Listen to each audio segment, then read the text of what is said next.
Amy Cahill hadn't looked at her bank voucher since Mr. McIntyre explained the challenge. Not even once. The weight of the day, the finality of Grace's passing, seemed to have fastened her to the seat. The momentary joy of being handed $1 million startled Dan out of his grief, and Amy's little brother bounced up and down beside her like a kangaroo in a jumping contest. Astrid could only imagine that the siblings would have different ideas about which choice to make.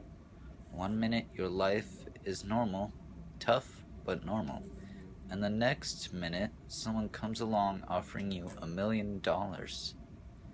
No doubt Dan was thinking of all the things he could get with all that money.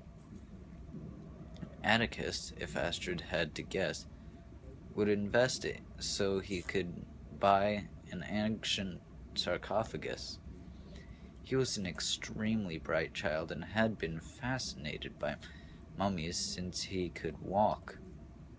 Across the great hall, most people she could see were taking the money and leaving.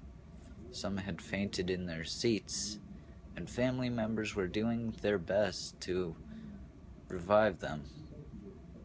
More still were in complete shock and barely able to smile, even after they'd counted all the zeros on their checks.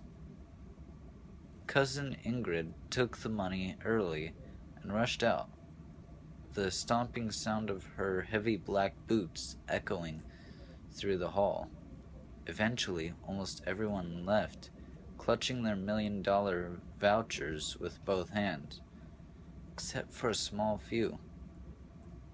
The purple tracksuit family, the preppy triplets, the Russian woman, the man with the diamond cane, Jonah Wizard, and the glamorous brother and sister had stayed to take the challenge. Only Amy and Dan remained undecided. But Dan wasn't bouncing anymore. He sat closely with Amy and they were talking. The other 6 teams seemed ready for the challenge, almost as if they had expected it, and each of them looked better suited to take it on. If they weren't wealthy, they seemed self-assured, or at the very least, had a large enough family to make it up a team.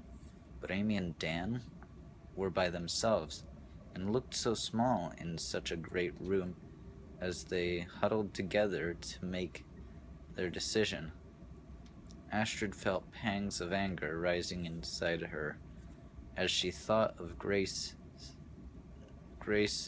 knowingly and willingly putting them on this mission. Dan couldn't have been much older than Atticus, and Astrid would never think to involve him in something so big and perilous.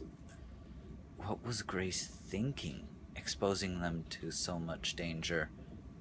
But just then, Amy and Dan stood up and walked over to the table. Amy said something to William, then picked up his lighter and set the 2 vouchers on fire. They were in. After William distributed the first clue, each team ran off in a different direction. The Russian woman was the first to leave. She folded the clue into her purse and slinked out the door. Then the preppy triplets hastily agreed on a plan and almost tripped over their chairs on their way out. Jonah Wizard's father finished typing on his BlackBerry before he followed his son in a hurry. After the rich-looking children strode confidently to the door, the tracksuit family double-timed it out of the great hall with their pit bull trailing behind them. Once the great hall was clear, William McIntyre and Astrid headed for Grace's office. They could hear footsteps pounding frantically in the floors above them. Somewhere, a dog was barking, and a man's voice yelled, "Troops, fall in line! 1, 2, 3, 4, and 1, 2." Astrid and William crossed through the dark, musty-smelling billiards room and turned into a narrow hall. A round of crashing sounds rang out above them. "My God, they're ransacking the place," Astrid exclaimed. William stopped and looked up, then back at Astrid. "Of course," he answered, shaking his head. It was strange to hear his voice sound so tired when just a few moments ago Astrid had watched him command a room full of some of the most powerful people in the world. The clue hunt has begun, and no amount of fine china will stand in its way. Finally, they made their way into Grace's office. Everything except the green carpet and leather-topped desk was made out of intricately carved wood. Rain slid gently down the panes of a small window. The room smelled sweet and heavy, and Astrid couldn't help but feel comforted. William offered Astrid the seat in front of the desk and took Grace's chair for himself. No sooner had she sat down than William was ready to begin.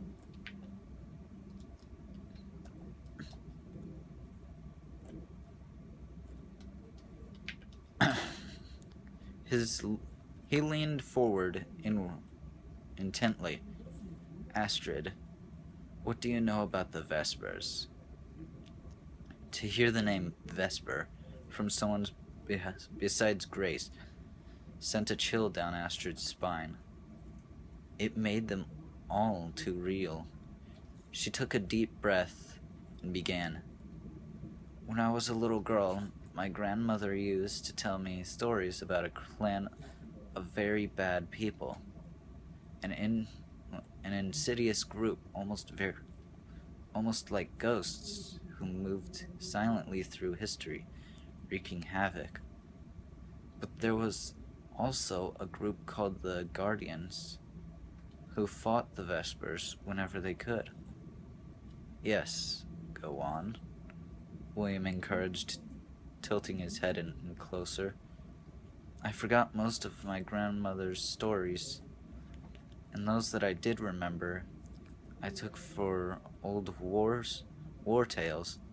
She was a spy in World War II, you see. But then Grace called.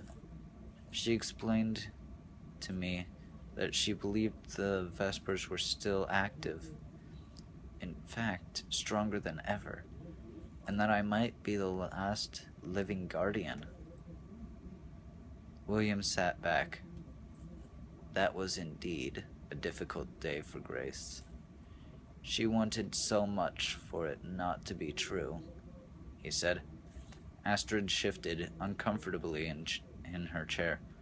"I too was skeptical at first, but the more Grace described the Guardians and their 500-year struggle against the Vespers, the more my grandmother's legends felt like truth. After our first conversation, I did some research on the Vespers. My findings confirmed their existence, or at least traces of them throughout history." She swallowed and took a deep breath. "I called Grace immediately. I had no idea. I never thought..." Astrid paused to collect herself. William reached across the desk to comfort her. "She was getting sicker every day then, but she called me down. 'You're not alone, Astrid,' Grace had said. 'I will help you for as long as I can, and then there will be my family.' So I proceeded with my research," Astrid continued resolutely, "but the more I uncovered, the more I was appalled. I didn't want to believe it. And after Grace's death, I even tried to buy the truth, to bury the truth inside myself. I didn't think I could handle it. But you agreed to come to the funeral when I called, William said. Why? Well, Astrid hesitated. Toward the end of Grace's sickness, I began to feel that I was being followed, and it seemed to get worse after her death. I would be shopping at the grocery store and look over to see a woman staring at me, or a man sitting on a bench looking at me funny while I walked my dog in the park.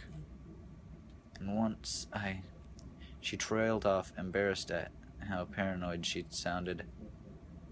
It's happening sooner than I expected, McIntyre murmured. What is? Astrid's eyes grew wide as she leaned forward over the desk. William met Astrid's gaze. Concern, or was it fear, written on every feature of his face? They're coming for you, Astrid. You're the only guardian left. We haven't seen the kind